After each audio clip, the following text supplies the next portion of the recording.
Guys, Fortuner, in-upgrade lang namin siya. Projector fog light 2018. In-upgrade namin. Tinanggal namin yung dating ilaw niya. Pinalitan namin siya ng projector type, yung malakas. So, napakaganda. Color white.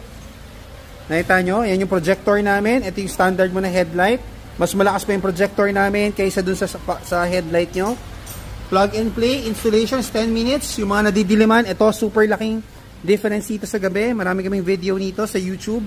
JC Garage. Ito yun, napakalinis. Plug and play. Then, kinabitan namin siya ng black liner, full matting, para fully covered yung kotse. Covered na covered lahat with heel pad. So, lahat yan, covered na covered. Ito yun. Then, nilagyan rin namin siya ng sway bar. Better handling, better cornering. So, mga uuwi ng probinsya ngayong December, ito yung mga in-upgrade. So, send us a message to book a schedule here at our shop in Mandaluyong.